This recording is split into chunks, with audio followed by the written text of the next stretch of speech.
Imagine being a 76-year-old millionaire living surrounded by luxury and comfort until suddenly the person you trust most turns your life into a true nightmare. Today you will learn the story of Elizabeth, a woman who was made a maid in her own house by her caregiver. Elizabeth had always been a woman of remarkable presence. At 76 years old, her upright posture and air of elegance were remnants of a life dedicated to success, both in business and society. She was known for having built an empire alongside her late husband, and now, despite her advanced age, she still maintained her dignity. However, her body no longer matched the sharp mind she still possessed. Health problems, common for someone her age, had begun to appear more severely, and the pride she carried from being a self-sufficient woman was being challenged. Eduardo, her only son, was a dedicated and loving man. At 40 years old, he had inherited the same entrepreneurial spirit as his mother, managing the family business and expanding its operations. The relationship between the two had always been strong, but over time, Eduardo began to notice Elizabeth's increasing fragility. The recent falls she had suffered, along with the difficulty in performing simple tasks such as climbing stairs or cooking, made Eduardo make a difficult decision: to hire a caregiver. He knew his mother would resist, but there was no other option. His work often required him to travel, and he needed to ensure she was in good hands during his absence. After careful research, Ayla seemed to be the ideal choice. Young, just over 30 years old, well-educated, and highly recommended by other families, Ayla appeared to be the answer to their problems. In the beginning, Elizabeth resisted the idea of help. For a woman who had built an empire from scratch, depending on someone else for the simplest tasks was an affront to her pride. But Eduardo, with his gentle and persuasive way, managed to convince her. "Mother, you deserve to rest now. Let someone take care of you, just as you've taken care of me and our family all these years," he said, holding her hands firmly. Ayla arrived at the house with an impeccable posture. Her friendly smile and respectful behavior quickly won Eduardo over. She made a point of showing that she was there to provide comfort and peace for Elizabeth. In the first few weeks, the transition seemed smooth. Ayla handled all her tasks efficiently, preparing meals, helping Elizabeth with her medications, and ensuring she had constant company to avoid any accidents. Elizabeth, though still reluctant, slowly got used to Ayla's presence. She preferred solitude, but she knew reality no longer allowed for that. Eduardo, relieved, left on one of his international business trips, confident that his mother was in good hands. He needed to focus on work, and with Ayla taking care of everything, he felt at ease. But as Eduardo's absence prolonged, something began to change. Ayla's smile, once gentle, became less frequent. Small, malicious comments started to surface, always disguised as concern. "Mrs. Elizabeth, at your age, it's better not to move too much. Let me do everything. After all, accidents happen, and Eduardo would be devastated if something happened to you," Ayla would say, her tone filled with false concern. At first, Elizabeth ignored it. She wasn't someone easily rattled by words, but Ayla's insistence on treating her as fragile and incapable started to wear her down. In a few days, Ayla took almost total control of the house. Elizabeth no longer had the freedom to make her own decisions. Ayla now dictated what she should eat, when she should rest, and even limited visits from friends and family, claiming that Elizabeth needed more peace and quiet. The real shock came when Ayla decided that Elizabeth should contribute more to the household tasks. Using her authority as the caregiver and manipulating Elizabeth's goodwill, Ayla began to impose small chores on the elderly woman. First, something simple, like making her bed. "It's good for your mobility. It'll keep you active," Ayla said with a fake smile. But over time, these small tasks turned into burdens. Elizabeth, a woman used to luxury and comfort, found herself washing dishes, organizing the living room, and doing other household tasks, all under Ayla's watchful and judgmental eye. Each attempt to refuse was met with a cutting, cynical response. "Eduardo would be very sad to know that you're not trying to stay active. After all, we don't want him to think you're deteriorating, right?" As the days passed, Elizabeth felt more and more isolated. She didn't dare tell Eduardo what was happening, afraid that he wouldn't believe her. How could she, an elderly woman, accuse a young, dedicated caregiver of such cruelty without seeming like she was losing her mind? Each time Eduardo called to check in on her, Elizabeth kept silent about the truth, afraid of causing him any distress. The shame of admitting how much she was being manipulated and humiliated held her back. Meanwhile, Ella maintained her iron grip over the house in Elizabeth's life. Eduardo continued his business trips, unaware of the nightmare his mother was enduring. He still spoke to Ayla over the phone, and she, always professional, kept up her sweet and caring tone, assuring him that everything was fine.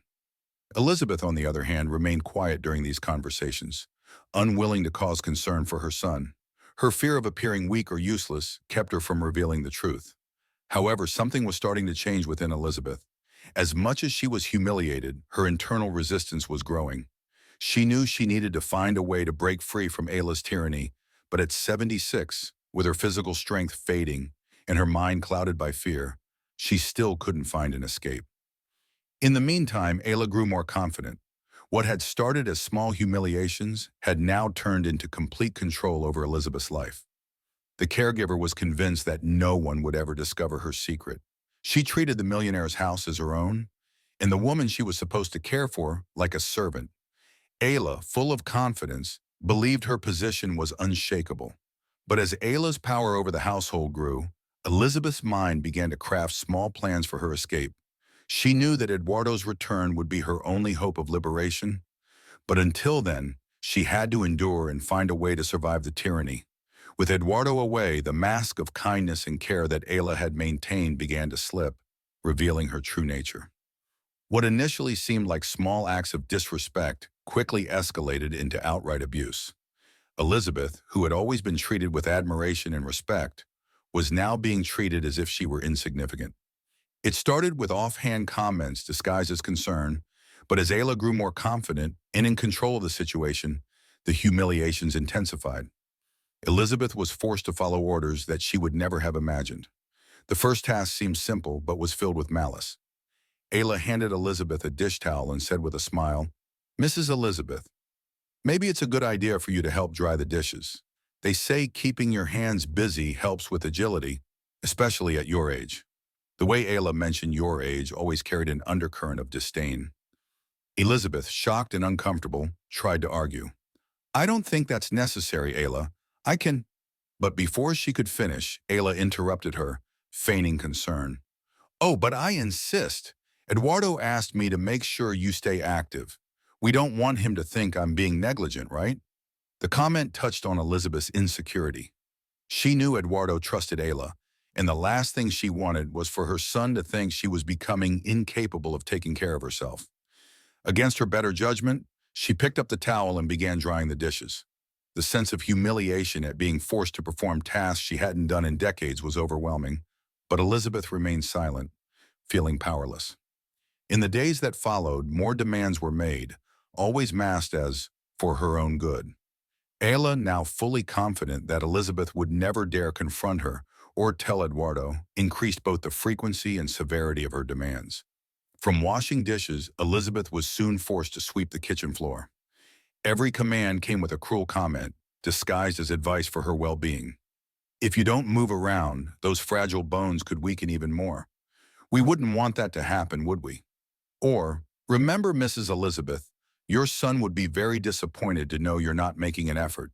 Elizabeth, a woman accustomed to leading her own life and that of many others, now found herself at the mercy of Ayla. The feeling of shame grew with each task she was forced to do. She wanted to resist, to scream, but the fear that Eduardo wouldn't believe her version of events paralyzed her. How could she, an elderly woman, accuse a young, dedicated caregiver of such cruelty without seeming like she was losing her mind? Every time Eduardo called to ask how she was, Elizabeth kept the truth to herself. Ayla, smiling sweetly, always took the phone first and answered for her, with a saccharine tone. "Your mother is doing great, Eduardo. We're sticking to a peaceful routine. Don't worry about anything." Ayla even began to manipulate Elizabeth's moments of rest. Before, Elizabeth enjoyed spending her afternoons reading books, reminiscing about her life, a way to reconnect with her past glories, and remember the love of her late husband. But Ayla, noticing that Elizabeth found comfort in those readings, began to interfere with that as well. "These old books aren't good for you. They just bring memories that might make you sad. Let's focus on something more practical, something that keeps your mind in the present. So instead of letting Elizabeth spend her afternoons in peace, Ayla forced her to fold clothes or clean small parts of the house, always using the excuse that it was for her own good. Every day, Ayla grew crueler. The psychological control was part of her game, and Elizabeth, who had once led with a firm hand a large company, now found herself under the control of a woman who treated her like an invalid. One of the most humiliating moments occurred when Ayla forced Elizabeth to clean the living room floor. The caregiver threw a bucket of water and a mop on the floor, ordering the elderly woman to scrub the marble while she sat on the couch. You see, Elizabeth, this will really help strengthen your leg muscles. It may be uncomfortable now, but in time you'll thank me. Besides, there's no one else here to help, and someone has to do the dirty work, right? Elizabeth was on her knees, scrubbing the floor like a servant. The look of satisfaction on Ayla's face was undeniable. The elderly woman fought the urge to cry, but refused to show weakness in front of the woman who was making her life a living hell. With every movement, her mind turned to Eduardo. She wondered how long she could endure this abuse before completely breaking down. Her physical strength was fading, but her mind was still sharp, and she knew that somehow she had to find a way out. Elizabeth's loneliness became unbearable. Ayla isolated her more and more. Visits from friends and acquaintances, which were already rare, were canceled with excuses made by Ayla. Your mother isn't feeling well today, or Elizabeth is resting, it's better not to disturb her. Little by little, Ayla created a bubble of isolation around Elizabeth, where only she had control over what the elderly woman did or didn't do. When Elizabeth tried to call someone, Ayla quickly took the phone from her hands, claiming she was tired and needed to rest. Gradually, Elizabeth found herself completely trapped, with no one to turn to. Despite everything, Elizabeth still harbored a spark of resistance. Every order she obeyed was accompanied by a thought of internal defiance. I'm not weak. I won't let this continue forever. But the question that always echoed in her mind was, how? Ayla, on the other hand, reveled in the power she exercised. For her, humiliating Elizabeth was not just a way to exert control, it was a form of entertainment. The caregiver was convinced that she had total control of the situation and that, with Eduardo away, no one would ever discover what was truly happening in the house. She treated the millionaire's home as if it were her own, and the woman she was supposed to care for as a servant. Ayla, full of confidence, believed her position was untouchable. However, while Ayla felt more and more in control, Elizabeth, though physically weakened, began to plot small plans in her mind. She knew that Eduardo's return would be her only hope for liberation, but until that happened, she would have to endure more and find a way to survive the tyranny. Elizabeth's days had turned into a bleak routine of abuse and humiliation. Each morning when she woke up, she felt the weight of Ayla's oppression. The caregiver, always with a fake smile, seemed to control even the air Elizabeth breathed. Everything Elizabeth did was monitored, and any movement outside Ayla's expectations was quickly corrected with a biting remark. Mrs. Elizabeth, that's not how a woman your age should behave, Ayla would say with a mix of sarcasm and condescension.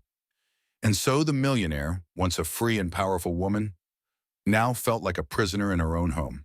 The feeling of isolation deepened as time went on. Elizabeth had always been a person with many connections, with friends from high society who often visited her to have long talks about politics, business, and their glorious pasts. But since Ayla had taken control, these visits became rarer. Every time someone called or tried to visit, Ayla came up with elaborate excuses to keep them away, always claiming that Elizabeth was unwell or that she didn't want to be disturbed. The reality, however, was quite different. Elizabeth longed for these visits, for any interaction that could take her out of Ayla's absolute control. She missed conversation, laughter, and feeling human again. Her life, once filled with dinners, events, and stimulating conversations, now consisted of silence and forced household chores. Occasionally, Elizabeth tried to regain some control, but Ayla was relentless. One day, when Elizabeth insisted on receiving a visit from an old friend, Ayla intervened before any contact could be made. That's not good for you. You're too fragile and tired. A visit would only wear you out, she decreed, leaving no room for argument. The humiliation had reached such a point that Elizabeth began questioning her own sanity. The constant orders, the psychological manipulation, the lack of communication with the outside world, everything felt like an intricate web of control. At night, alone in her room, Elizabeth would cry in silence, afraid that Eduardo, her only son, would never realize what was happening. He was busy with work, fully trusting the caregiver he had hired. And this, more than anything else, broke Elizabeth's heart. The phone, once her connection to the world, now symbolized her imprisonment. Whenever Eduardo called to check on his mother, Ayla made sure to be present, controlling the conversations and filtering what could or could not be said. Elizabeth had tried several times to hint that something was wrong, but Ayla, cunning and manipulative, was always there to cut off any comment before it could gain strength. "Everything is fine, my son," Elizabeth would say, her voice filled with sadness. And Eduardo, on the other end of the line, believed his mother's words without suspecting anything. Elizabeth's emotional deterioration was swift. Although she had always been a mentally strong woman, the constant pressure began to affect her mental health. The nights of insomnia became frequent, and the oppressive silence of the house, interrupted only by Ayla's cold orders, intensified the loneliness.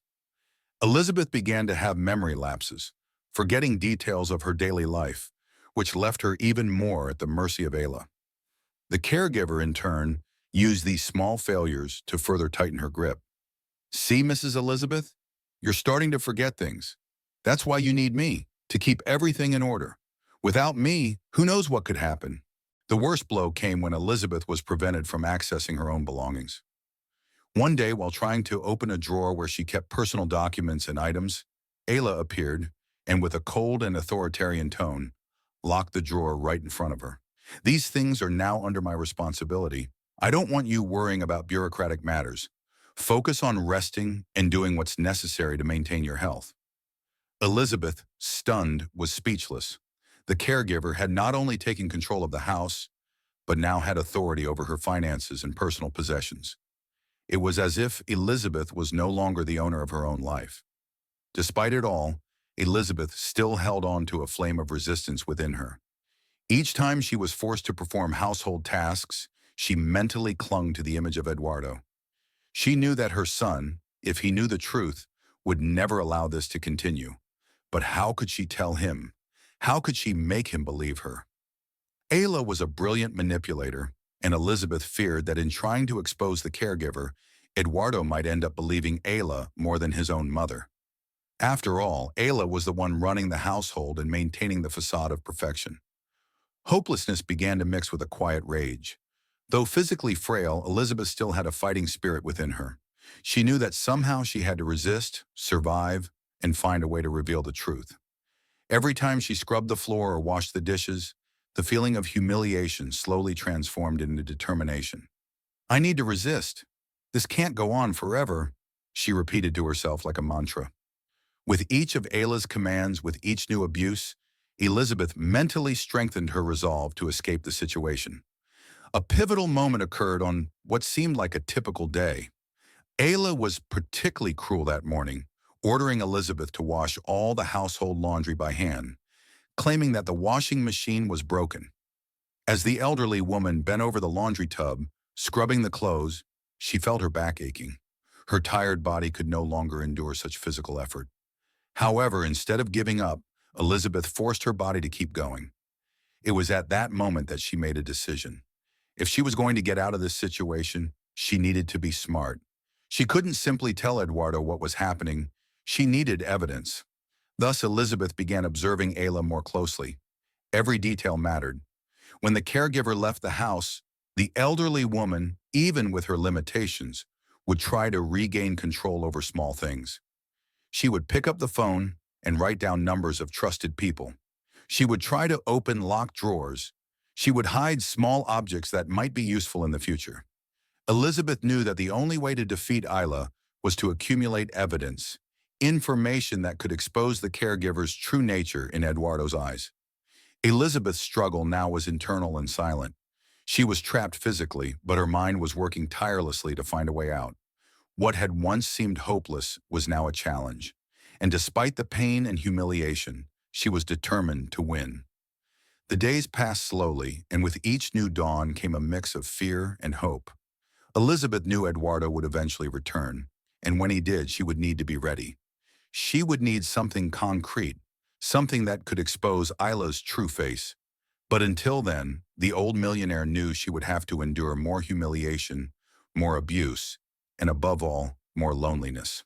The days dragged on, and Ayla's control over Elizabeth seemed absolute. The cycle of humiliation and psychological abuse continued, and the once powerful millionaire now felt like a prisoner in her own home. But something Ayla could never have predicted was about to happen. Eduardo would return from his trip earlier than expected, bringing with him a twist that would change the fate of both women. Eduardo had planned to spend a few more weeks abroad, taking care of important international business partnership for the family company. However, some negotiations wrapped up sooner than anticipated, and he decided to return home without warning, eager to see his mother and spend time with her. With his mind full of projects and his heart at ease, Eduardo had no idea of the nightmare Ayla had created in his absence. When Eduardo's car pulled up in front of the house, it was already evening. The air was cold and a thin mist was forming, enveloping the mansion in a mysterious atmosphere. He grabbed his suitcase from the trunk and, instead of calling out to announce his arrival, decided to enter quietly to surprise his mother. He missed their conversations and her warm embrace, and he was excited to share the successes of his trip. But when he entered through the front door, what he found shocked him to the core. In the center of the living room, his mother was on her knees, cleaning the floor with her bare hands. The scene seemed surreal. Elizabeth, the matriarch of the family, a woman who had always been treated with the highest respect, was now crawling on the floor, scrubbing the cold marble with effort. Eduardo stood frozen for a moment, unable to comprehend what he was seeing. His heart began to pound in his chest, and a surge of anger welled up inside him. His legs trembled as he watched his own mother, frail and worn out, being treated that way. On the sofa, Ayla sat comfortably, watching Elizabeth with disdain as she casually flipped through a magazine. Upon hearing the sound of the door opening, Ayla looked up, and for a brief second, fear flashed across her face as she realized that Eduardo had witnessed the horrific scene. But with her manipulative nature, she quickly regained her composure and tried to twist the situation. "Oh, Eduardo, it's so good to see you. Your mother insisted on doing this herself. I tried to stop her, but you know how stubborn she can be," Ayla said, rising from the sofa with a fake expression of concern.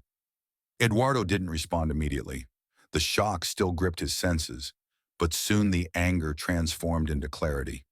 He saw through Ayla's words, noting her posture and her lack of genuine concern. Something was terribly wrong. He approached his mother, who was visibly exhausted, and helped her stand. Elizabeth, weak and ashamed, tried to brush off the situation. "My son, I was just cleaning a bit. Don't worry, everything's fine." But Eduardo knew nothing was fine. He looked at his mother with eyes full of sadness and frustration. How had he not seen this before? How had he allowed something like this to happen in his absence? The guilt gnawed at him, but now wasn't the time for self-recrimination. He needed to act. Eduardo turned to Ayla, who still maintained her calm demeanor.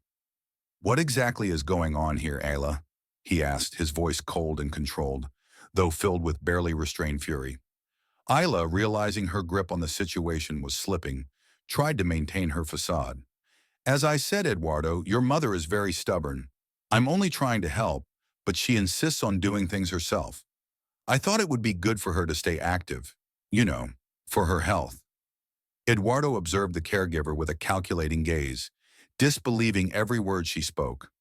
Each sentence felt rehearsed, meticulously crafted to deflect blame from herself. His anger grew with each attempt at manipulation. He knew the woman standing before him was lying, but he needed to understand how deep the situation had gone. Sensing the tension rising, Ayla began to justify herself more quickly. "I do everything I can to take care of her, but sometimes it's difficult. She can be very difficult, Eduardo. You know how she is. I only wanted to help, but she—" Ayla continued pouring out excuses, but Eduardo interrupted her. "Enough," he said, his voice carrying a weight that silenced her instantly. The room fell into a tense silence. "I've seen enough. I know something is very wrong here, and I'm going to find out what it is." Determined to fully understand the extent of what had been happening, Eduardo chose not to act impulsively. He knew that if he confronted Isla directly in that moment, without concrete proof, she could easily twist the situation and spin a narrative to her advantage, just as she had been doing with his mother. Instead, he opted for a more calculated approach. "I'm going to need you to take the rest of the week off, Ayla," he said, keeping control of the situation with a calm but firm tone. Ayla, visibly surprised, tried to protest. "But Eduardo, your mother needs me here. I can't just leave." He cut her off again, more sternly this time. "I'll take care of her. You can go." Ayla hesitated but had no choice but to comply. She felt that something was wrong, but she knew that pushing back too hard could complicate things further for her. As she left the house, she cast a final glance at Elizabeth, who was sitting on the couch clearly shaken. Eduardo, however, watched in silence, already planning his next move. Once the door closed behind Isla, Eduardo turned to his mother. He knelt in front of her and took her hands, looking directly into her eyes. "Mother, what's been going on here? Please, tell me the truth." Elizabeth, visibly tired and emotionally drained, hesitated. For so long, she had kept the truth hidden to protect her son, afraid that he wouldn't believe her, or that Ayla, so cunning, would somehow twist the situation. But now, faced with Eduardo's concerned gaze, she knew she couldn't hide any longer. With a trembling voice, Elizabeth began to tell everything. Every detail of the humiliations she had endured, every cruel order, every cutting word from Ayla, all that she had suffered in silence for months. Eduardo listened in shock, anger, and guilt as his mother spoke. With each new revelation, his expression grew darker. He couldn't believe he had allowed his mother to go through such torment. But at the same time, he knew it was now his responsibility to correct the situation and ensure that Ayla never had the chance to hurt his mother again. Eduardo, resolute, promised his mother that she would never be humiliated like that again. But he also knew that to ensure justice and to protect Elizabeth from further manipulation, he had to be careful. Ayla was manipulative and dangerous, and he needed to find a way to expose her true nature without any possibility of doubt. That night, Eduardo stayed up for hours, planning what he would do. He knew he couldn't just fire Ayla on the spot.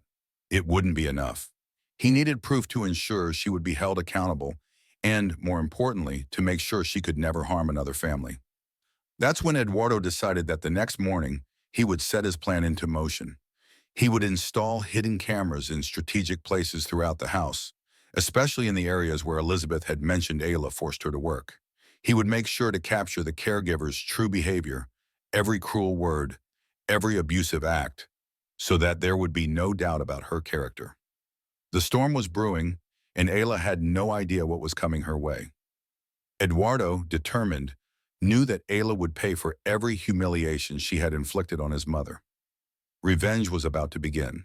The morning after Eduardo's return, the atmosphere in the house was heavy. Elizabeth, though relieved to have finally told her son the truth, was still fragile and frightened about what might happen next. Ayla wasn't in the house yet, but she would be back soon, and the fear that the caregiver might discover she had been exposed made Elizabeth's heart race. Eduardo, however, was calm, composed, almost cold. To him, this was the beginning of the justice his mother so rightfully deserved. The plan was in place. Eduardo had spent much of the night meticulously crafting his next steps. He knew simply firing Ayla wouldn't be enough. She was a skilled manipulator and could easily find another job as a caregiver and continue abusing other people. Eduardo wasn't going to let that happen. He wanted more than just to remove her from his mother's life. He wanted Ayla to face consequences for everything she had done. The first part of the plan involved installing discreet security cameras throughout the house. Eduardo had purchased modern equipment that was nearly invisible to the untrained eye. The idea was to catch Ayla in the act without her having any idea she was being watched. He positioned cameras in the areas where Elizabeth had reported the worst abuses: the living room, where she had been forced to scrub the floor; the kitchen, where she had been made to wash dishes and perform other domestic tasks; and even in Elizabeth's bedroom, where Ayla had imposed her authority without mercy. With the cameras installed and ready to record, Eduardo set the second part of his plan in motion. He called Ayla and in a calm and controlled voice pretended that he needed to go on another trip. Ayla, I was thinking of having you come back. My mother and I decided it would be best if you resumed your duties. I have a business trip to take care of in a few days. Can you come by today so we can get things organized? Ayla on the other end of the line sounded pleased. Of course, Eduardo. I was worried about your mother. I'll come by today. Ayla had no suspicions. To her, everything was returning to normal. Eduardo, unaware of what was really happening, was preparing for another trip, and she, now feeling more secure, would regain control of the house and of Elizabeth's life. Little did she know that every move she made would be captured on camera, documenting every act of cruelty and abuse that she thought she could continue with impunity. At noon, Ayla returned to the house. As always, she arrived with her professional smile, but carried that air of superiority that Elizabeth now knew all too well. Eduardo greeted her cordially, without showing any of the rage he felt. His mother sat on the couch, paler and more tense than ever, but Eduardo made sure to calm her with a brief touch on her shoulder. A subtle gesture that said, "I'm in control now." Over the next few days, Eduardo kept up the charade. He pretended to be preparing for another trip, going over routine details with Ayla and organizing seemingly trivial matters. It was all part of his plan. Meanwhile, he reviewed the footage from the hidden cameras each night, analyzing every interaction between Ayla and his mother. The first recording confirmed Eduardo's worst fears. As soon as he left for work, Ayla resumed her abusive behavior. She wasted no time giving Elizabeth cruel orders. "You're not going to sit around all day, are you? Come on, get up and clean this room. It's a mess," she commanded, crossing her arms as she watched the elderly woman with that familiar look of disdain. Elizabeth, still fragile and hesitant, tried to argue but was quickly silenced by Ayla. "Eduardo trusts me to make sure you stay active. He wouldn't like to hear that you're neglecting your own health." Eduardo watched these scenes with a heavy heart, but his focus remained cold and calculated. Every word Ayla spoke, every cruel action, was now being captured. He knew he needed more. He wanted to gather enough evidence to leave no room for doubt, to completely expose Ayla's true nature in one decisive blow. On one particularly tense day, Ayla crossed every line. She forced Elizabeth to scrub the living room floor, cleaning it with her hands while she sat back with a cup of tea in her hands, as if enjoying the spectacle. "That's it, Mrs. Elizabeth. It's not that hard, is it? A woman your age needs to work harder. Old age can be tough, but work helps, don't you think?"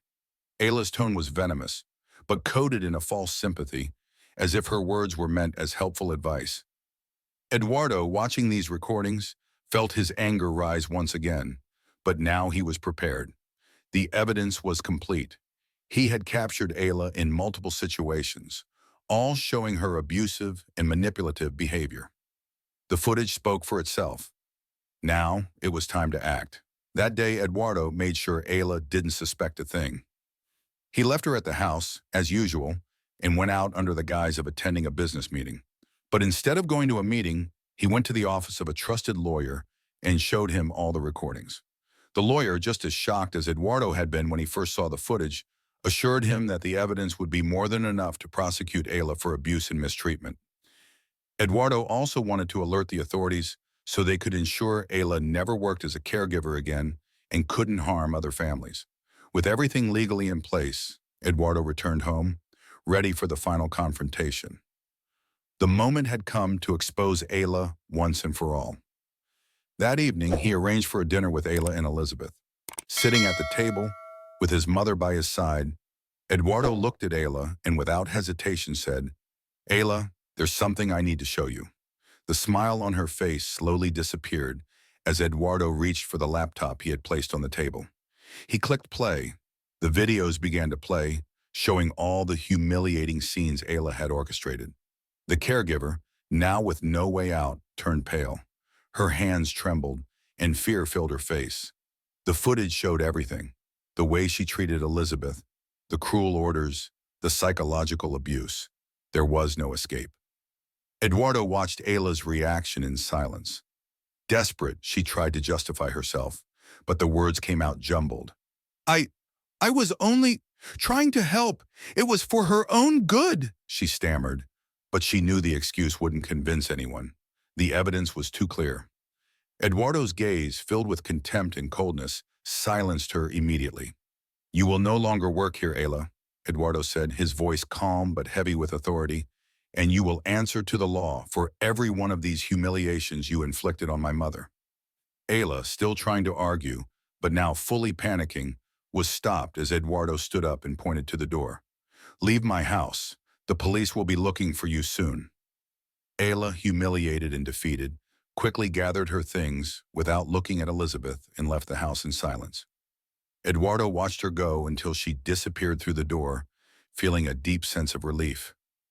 His mother was finally free. Ayla left the house in silence, but the echo of her humiliation still reverberated within the mansion's walls. Eduardo and Elizabeth stood still for a few moments, absorbing the gravity of the situation. The nightmare Ayla had imposed on the house had finally come to an end, but the emotional tension still lingered. Elizabeth, though relieved, was visibly shaken. Years of pride and strength had been crushed by the cruelty of a woman who was supposed to care for her. Now, however, control was back in her hands thanks to her son's determination.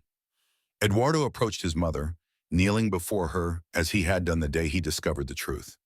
"It's over, Mom," he said softly, holding her hands. Elizabeth's eyes, filled with tears, met his. She couldn't fully express the relief and gratitude she felt. Words failed her, but her gaze said everything. After months of humiliation, she finally felt safe. For Eduardo, though, the job wasn't done yet. Expelling Ayla from the house was just the first step. He knew that true closure would come with justice, and not just for Elizabeth. Ayla needed to face legal consequences for her actions, and Eduardo wouldn't rest until he made sure she was held accountable for everything she had done. He had already contacted the authorities and his lawyer, and the recordings would be handed over to the police the next morning. That night, Eduardo decided that he and his mother needed some time for themselves. The mansion, which had become a place of oppression, needed to be restored as the home it once was.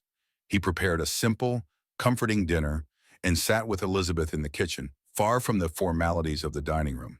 It was a quiet meal, but filled with meaning. Every bite symbolized a small victory, a return to normalcy, and to the control of her own life. As they ate, Elizabeth began to reflect on everything she had endured. "I never thought something like this could happen to me, Eduardo," she said, her voice still fragile. "I've always been so strong, always done everything on my own, and suddenly, I found myself completely at the mercy of a stranger." There was a deep sadness in her words, a lament for the loss of her autonomy.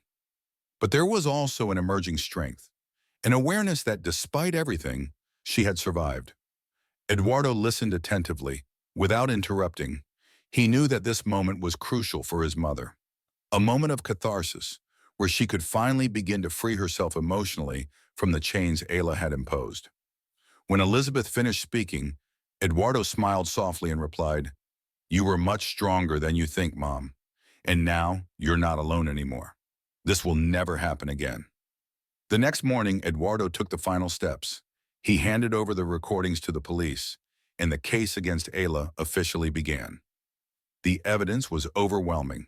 Every humiliation, every instance of psychological abuse had been captured in detail, leaving no room for doubt. Eduardo also reached out to other families who had previously employed Ayla.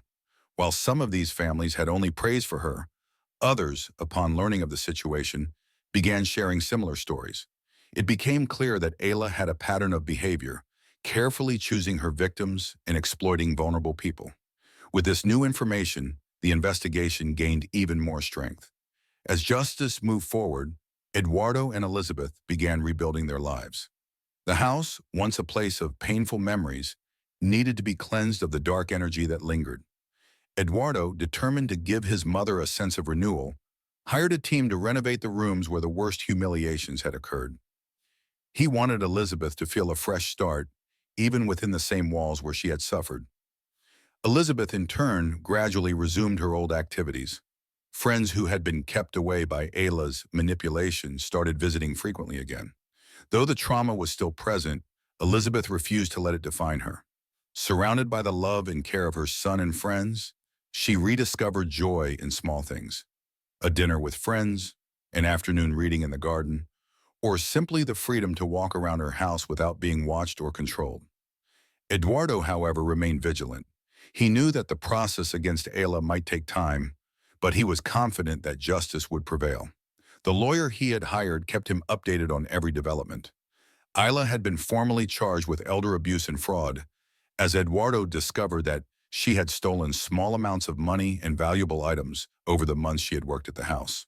She was placed in preventive custody while awaiting trial, with no way to refute the damning evidence against her. In the months that followed, Ayla's trial became a widely discussed case in the local media. The recordings Eduardo had made were used as evidence in court, and the testimonies of other families reinforced her predatory nature. During the trial, Ayla once again tried to manipulate the narrative, portraying herself as a victim of circumstances and claiming that everything she had done was for Elizabeth's own good. But the evidence was undeniable, and the jury quickly made its decision. Ayla was sentenced to several years in prison for psychological abuse, mistreatment, and theft. For Elizabeth, the news brought a mixture of feelings. Although she knew Ayla was finally facing justice, the feeling of having been victimized by someone she trusted was still hard to overcome. However, the conviction brought a necessary closure to that painful chapter of her life. Now she could move on without the weight of injustice hanging over her. With the trial behind them, Elizabeth's life blossomed once again. She and Eduardo dedicated more time to each other, traveling and creating new memories. Their relationship, always strong, had deepened even more. After witnessing his mother's suffering, Eduardo made a silent vow that he would never allow something like this to happen again. He was always present, attentive, ensuring that Elizabeth received the care and respect she deserved. In the end, the experience that could have destroyed Elizabeth made her even more resilient. Despite the emotional wounds, she found the strength to rebuild her life, and with time, she rediscovered her independence and self-sufficiency. The house, once marked by humiliation, was now a place of new opportunities and growth. Elizabeth resumed hosting her friends, organizing dinners and social gatherings, reclaiming the life she had once loved. Eduardo, on the other hand, found peace in seeing his mother thrive again. He knew that the experience had changed them both forever, but he also knew they had emerged stronger. Ayla's punishment served as a reminder that justice, even when delayed, can prevail, and that his mother's dignity, though temporarily lost, had been fully restored. As time passed, Ayla's memory began to fade.